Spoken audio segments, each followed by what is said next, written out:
Hello parents and students, we are jumping in today with our chapter 14 practice test. It's Mr. White here, getting started right away. It says graph and label the points on the coordinate plane.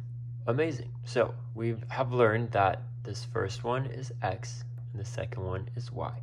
So we're always going to go along the x-axis first. So we have -4, all right, and then we have -1. We bring it right there. And we want to label it, so we can label A, -4, -1. Sweet. That one is good to go. B is 3, -4, so we go to 3 on the x-axis, and then we go down to -4. And that would be B, 3, -4. Amazing. Second one done. And our third one, C, is 2, 5, so we go along the x-axis 2, and we go all the way up to 5. C, 2, 5. Awesome, great job. All right, next one, it says name the location, the quartile or axis. So we're not wanting to say, oh, -2, 3, let me put it here, that's what I did. No, we do need to do that, and then we need to see where is it located. And my advice, as we taught in class, is to always go ahead and just label them. So we start in the upper right with 1, and then we work backwards. So 1, 2, 3, and then 4. So that's already going to be very helpful. Then -2, -3, so we go -2, -3. I am going to put it there just to help me understand, okay, it's in this one, so that is Q3. Q1, 2, 3. All right, and how about 0, -4? So we have 0, and then -4. This, if it is on an axis, it can't be in a quartile. So this is on the y-axis. So that is where that one is located. All right, number 3, it says, write the relation from the mapping diagram as a set of ordered pairs. Well, ordered pairs are going to look like this. So that's what we're doing. Our input, just as a recap, is x, and our output is y. So we put in -3, and we get out 2. So we have -3, 2. Then we have 4, 9, and then 10, 15. All right, and that should be good for that one. Then it wants us to do the opposite. It says make a mapping diagram for the relation, and here are the ordered pairs. So in this one, we were given the mapping diagram, and we went like backwards and made it into the ordered pairs. We can even do this. But now we're given this and we want to make this. So I know that this is x, x, and x. So I have 2 4s, so that means I only have to write 1 4, because that's how we can do it. And I have an 8. So this will be my first box. We want to make sure we label it correctly, so we have this as our input. And then here are our y's, so we have y, y, and y, and we'll do it in lowest to highest ascending order. So we have -2, we have 2, and we have 4.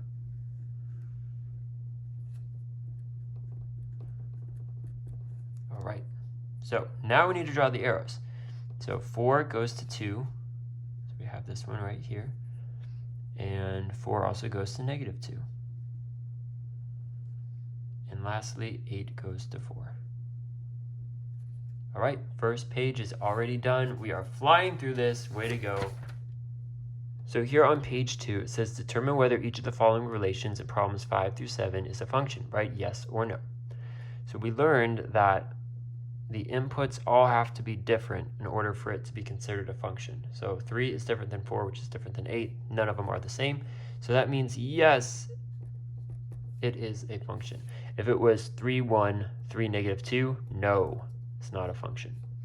All right, this one right here, they want to kind of confuse you, maybe, maybe not, because it looks like the 2 are going, but this would be -3, 9, 3, 9, 5, 25. These 3 inputs are not the same. So yes, it is a function. With this one, we learned something called the vertical line test.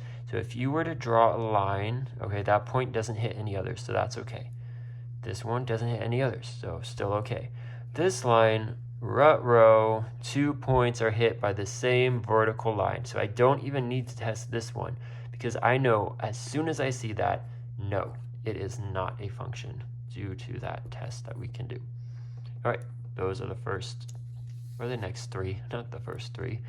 All right, this is make a mapping diagram for the function. So yet again, we're going to be doing the same thing. If it's helpful, and I do think it is, so I would suggest labeling everything as you go. So we have x, 2, 3, 4, and 5. 2, 3, 4, 5. All right, that's going to be on this side, 2, 3, 4, and 5. Now let's put it in a nice little box and make sure we are labeling it. So input. Now we need the output, which is y. All right, we'll go in order. So 4, 5, and 7. There's 2 7s, so we only need to do it once. 4, 5, and 7. All right, and outputs. So we have 2, 7. This one is going way down there. We have 3, 4. That's going up here. We have 4, 5 right here. And we have 5, 7. So it is a function because all of the inputs are different. Okay, this next one here, it says a school sells candy bars as a fundraiser and receives 2/5 of the total sales. 2 over 5s. Find the amount raised if $200 worth of candy bars are sold. So what we're wanting to do there is figure out 2 over 5 times 200. Because it says as a fundraiser and they receive 2/5 of the total sales.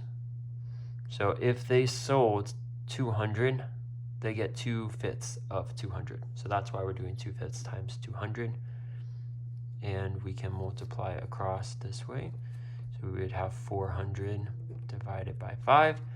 I know that 40 divided by 5 is 8. And add a 0, that would be 80. And you can test it out by going 80 times 5. And you would get that. So find the amount raised. They made $80. It's not very much, right? So is how it goes sometimes. All right, now we need to find how much needs to be sold to raise $500. So we want to make $500, so we're still going to utilize this 2 over 5s, but we need to put it in the right formatting. So we want to end up with 500. So in this one, if you see, we end up equals 80. We want equals 50. So we can go 50 equals 2 over 5s. And then what we learned is, this was, I think, chapter 4, possibly. So it was about 10 chapters ago. But if we have 2 over 5s, to get rid of this and isolate s, if this is multiplication, we can multiply it by the opposite. So 5 over 2 would cancel it out. And then we need to do 500 times 5 over 2. So I'm just going to rewrite that. 500 times 5 over 2.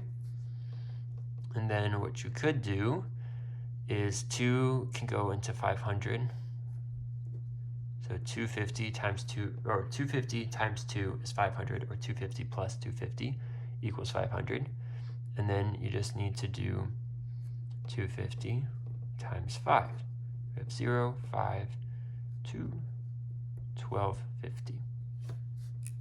So $1,250 is what they need to raise in their candy bars in order to actually make 500. And that seems like a lot, but we saw that when they made $200, they only got 80. So it does kind of make sense, like, oh wow, they need to sell so much in order to just make $500.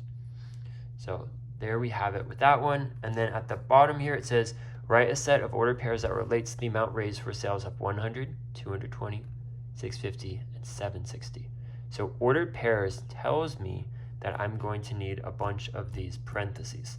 So how I always suggest it in class to really help you out, because sometimes these like word problems, I would call them, can be a bit tricky. But never fear. If we know what we're going to need at the end, let's just start with writing that out. So we've learned in this chapter, if we're given these are the inputs. It's before it goes into the machine with the function rule and then spits out the output. So I know 100 is an x value, and then I know 220 is also one. From there we have 650, and then 760. Next, what I have to do is for each one of them is multiply them. So I have 100 times 2 over 5, because remember, it's 2 over 5 times s. So that's 200 divided by 5. 5 can go into 24 times, add another 0. So that would be 40. All right, 220 times 2 over 5. That would be 440 divided by 5. I know if it ends in a 0 or a 5, that 5 can go into it. So that should come out to a pretty nice number. We'll do 8 first. That would be 40. Leaves me with another 48. So 88. Nice. And all of these, see, they all end in 0. So by the rules of divisibility that we learned also a very long time ago in class, that will be a big help to knowing, like, okay, it should go into it evenly. This one I'm probably going to try to reduce because I don't want to do 2 times that. So 5 can go into that. Let's see. How many times? 5 can go into 6 once. Then we have 15, 3, and 0. So 130. Right? Yes. 130 times 2 would be 260. If you are not able to do that, so what I did here was like long division of doing 5 into 650. 1, 5, 15, 3, and 0. So I just did that rather than doing this to save time. But if not, just do 2 times 650 and then do the big 5 into 2 times 650, and you should also get 260. All right, last one here, 760 times 2 over 5. Likewise, I'm going to make this smaller, so 5 can go into 7 first once. Then we have 26, that would be 5, 25, and 2. So 152 times 2, 304 is what we should have. Yep, double check, but that's what we should have. So there we have our answer right here. And I think the most helpful thing is that when you set yourself up with all of this, once you find the answer, you're like, boom, boom, boom, I'm done. Yes, you successfully got through this problem. So just take your time and you should be all set with that. We made it to page 3. Way to go, keep up the good work. It says find the ordered pairs for each function if the input values are -3, 2, 5. We've learned that input values mean that these are x. So yet again, I can go ahead and set it up so I have -3, and then I need to find y. I have 2, and I also need to find y, and then I have 5, and I need to find y. So that will set me up well for this one. I can also actually do that for this one right below because we're using the same input values.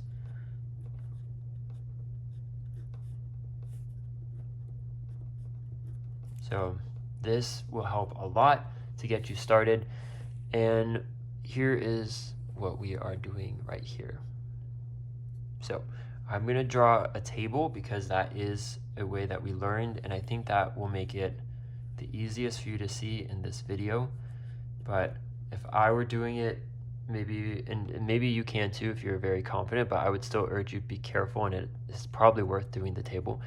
Is what this is saying is I just replace it. So -3 minus 4, -3 plus -4 basically would be -7. So that's the answer. But let's walk through how we found that. So y equals x minus 4, and then I can put my order pairs there. So we have y equals -3. So I'm just plugging this number in. -4 equals what?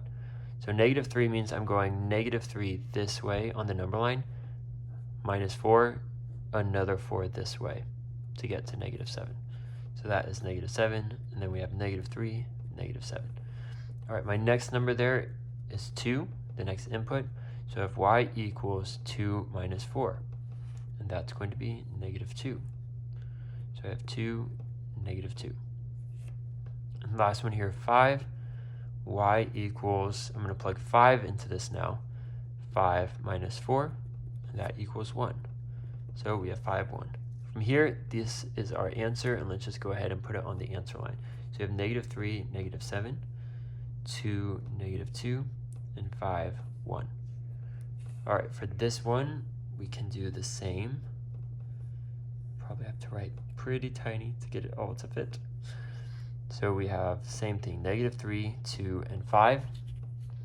And then this time we have y equals 3x plus 2. So I need to multiply the x value by 3 and then add 2. So we have y equals 3 times negative 3 plus 2. 3 times negative 3 would be negative 9, plus 2 is negative 7. So negative 3, negative 7.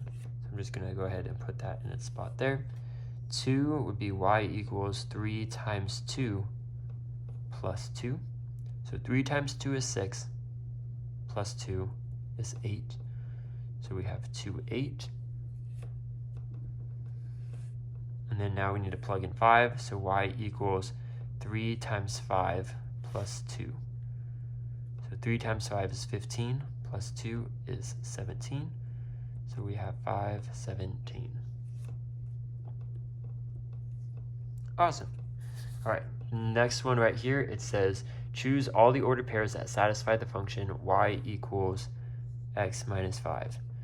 So what I would do to help yourself out, especially if you're still a little shaky on this or uncertain, is go ahead and label what each thing is, because you need to plug each one in and see, does it satisfy it? Like, is it what it's saying it is? So y is going to be 9 for this first one. 9 equals 4, because I'm going to plug the 4 in where that one is, 4 minus 5. So then I need to see, is 4 minus 5? What is 4 minus 5? 4 minus 5 is negative 1. Does 9 equal negative 1? No, it does not. So that one is not a fit. Next one, let's put negative 5 as our y. Negative 5 equals 0 for the x minus 5. What is 0 minus 5? Well, 0 minus 5 is negative 5. Does negative 5 equal? Yes, it does. So B is one of the answers. But it says choose all, so I can't just stop there. We need to test them all. So 2 is our new y, equals 10 is what we're going to plug in. 10 minus 5. 10 minus 5 is 5. Does 2 equal 5? No. No good. All right, this one right here, last one to test. 7 equals, we have 12 now. 12 minus 5. 12 minus 5 is 7. Does 7 equal 7? Yes, it does. So B and D will be the two that satisfy the function right there. All right, next one says the function y equals 20x represents the weight of stones lifted in a contest that starts with a 20-pound stone, with each stone weighing 20 pounds heavier than the previous one. 15 says Kevin lifted 3 stones. What was the weight of the last stone lifted? So how is it all together? How much is he lifting all together? So we have y equals 20x. So that's what we're using. And he lifted 3 stones. So we do 20 times 3. And that will equal 60. So the weight of the last stone lifted, it says each stone weighing 20 pounds heavier than the previous. So 3 stones means we have 20 pounds plus 20 pounds plus 20 pounds equals 60 pounds. Next, it says if David wants to lift the 160-pound stone, how many stones will he have to lift? So this is like the one we did on one of the previous pages with the candy bars, where we're not looking to see like, oh, he got 60. We're starting with, we want him to get to 160. And that will be by doing equals 20x. So you notice I'm still taking this, but rather than having an input, so this, the input we had, which is the value of x, was 3. This, we want the output. The output is 160. That is y. So that's why I'm putting, that is why we are putting y 160 in right here. It's because we want to end with it. Think of the machine in that lesson. In this one, you put the output in. It goes through this function rule. We put the x there, 20 times 3, and an output is 60, so 60 pounds. And this one, we're working backwards in the machine. We want 160. Let's go back into the machine and figure out what was the x. How do we get that? So we have this here. To get rid of it, we divide by 20 on both sides. Cross out the zeros. 16 divided by 2 is 8. So he would need to lift 8 stones in order to lift the 160-pound stone. And our last ones for this page, it says use the function y equals 2x for problems 17 and 18. So that is for these two. It says make a table of values -1, 0, and 1. So that's what we already did up there. So hopefully you have gotten familiar and you just love making these tables because they will help you out so much. Y equals 2x. Mostly it's to keep you organized and so you can actually see exactly what you're doing. So we have -1, we have 0, and we have 1. This is y equals 2x, 2 times x. So I'm going to plug each x in there and I need to multiply it in order to find y. So y equals 2 times -1. 2 times -1 equals -2. So I have -1, -2. This one's 0. Y equals 2 times 0. Well, we've learned anything times 0 is 0. So we have 0, 0. And our last one, y equals 2 times 1. 2 times 1 is 2. So we have 1, 2. So this fulfills 17. I made the table. And then 18 says we now need to graph it. So let's go ahead and graph it. So we have -1, -2. So -1 is our x, so -1, then down to -2. That's our first one. Then we have 0, 0. That's on the origin. And then we have 1, 2. So we have that. And then you just need to draw a nice line. And there you have it. We have a linear function. Great job. Let's head to the back. We've made it to the final page. Way to go, but we still have a lot of work to do, so hang in there as we finish this out. So it says use the function y equals 3x minus 2 for problems 19 through 20. So just to recap, what we've learned is that in a linear function, we have y equals mx plus b. M right here is our slope, which we don't need right now, but we will down here as we go. And then x and y, that's our input and our output. And then b right here is going to help us find the y-intercept. Y-intercept that we learned is 0, b.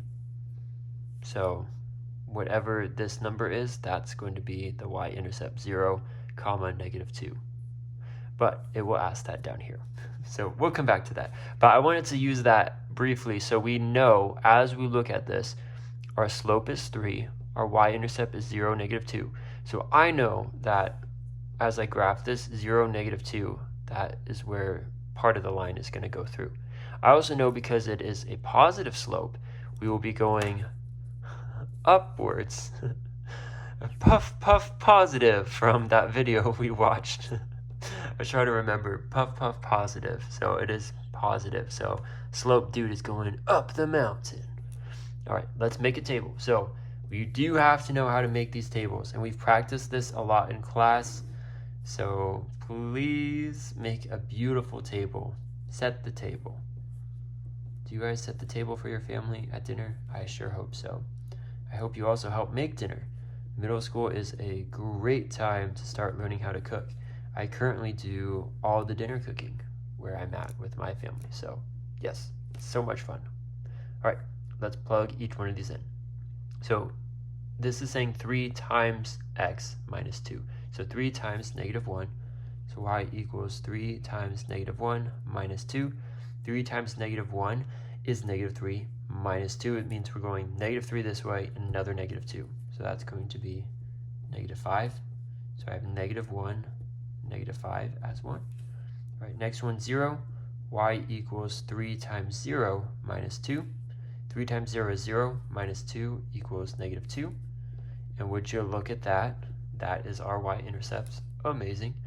All right, from there, 1. Y equals 3 times 1 minus 2. 3 times 1 is 3, minus 2 is 1. So we have 1, 1. And then 2, y equals 3 times 2 minus 2. 3 times 2 is 6, minus 2 equals 4. So we have 2, 4. All right, graph the function and identify the y-intercept. We talked about this a lot. From the very beginning, we can figure out that it is 0, negative 2. We also found right here, and then we can also see it as we go. So I'll put it right here just because that's what it is. But as we graph it, you shall see that it is what the y-intercept is when it crosses the y-axis. This is the y-axis. All right, negative 1, negative 5. So we're starting way down here. All right, 0, negative 2. So 0, negative 2. 1, 1. So 1, 1. And 2, 4, 2, 4. So then we can draw the line. And we will see this is puff up positive. It's a really steep hill, mountain. And right here, 0, negative 2 is where it crosses from this side to this side. So we should be good with that one. All good to go. All right, last two is talking about finding the slope of each line shown. So first thing I would ask is, are we doing puff puff positive, meaning we're going up a hill, or are we doing nice negative going down a hill? And remember, as we learned from that wonderful video with Slope Dude, is you are headed eastward. So we're not going from here this way, going down, because you could say, oh, this is going down the mountain. Well, if we head this way, never eat soggy waffles. We'd be heading like southwest, but we want to go east. So never eat. We're traveling this way from this side to that side. So that tells us we are going puff puff positive. And I say that just because this is where it can be very tricky for students, but I will put a positive, meaning that my slope needs to be positive. So if that's the case, let's start down here. And what is slope? It's rise over run. So we need to rise, so go up first, and then see how many times we go over. So we have 1, 2, 3, 4, 5. So let me write that down. 5 is our rise, and then run is how many times over did we go? We went over once. So 5 over 1, which is equivalent to saying 5. So m equals 5. And m, why do we put m? Because look, right here, m represents our slope. So that's a good way of saying m equals 5, or the slope is 5. All right, for this one, we are headed eastward with Slope Dude. And look, if we go eastward, this way is east. Then we're going down. Nice negative. So that's going to tell me I'm going to have a negative slope. So that means I can go ahead and put that, because it's going to be negative whatever I find. Next, we still need to do rise over run. So if it's negative, we'll be going down. So instead of going across, we're not doing run, rise. We're doing rise over run. So rising down though, so we go 1, 2. So there's 2 at the line. And then how many times do we go over? We go 1, 2, 3, 4, 5. 5. So negative 2 over 5. That is m equals negative 2 over 5. That is our slope. So you made it to the end of this practice test. I hope this was helpful.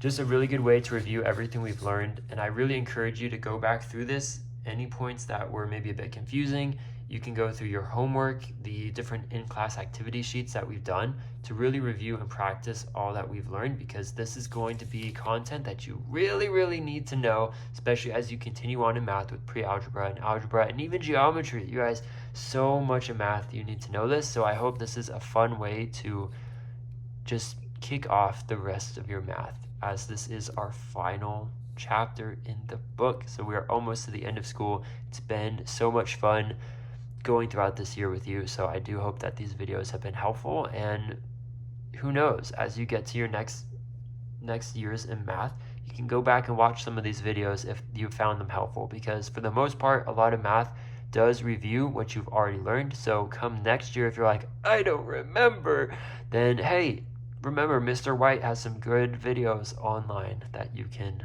go through to get a quick refresher. But I'll see you in class. Let me know if you have any questions or if I can help you any further.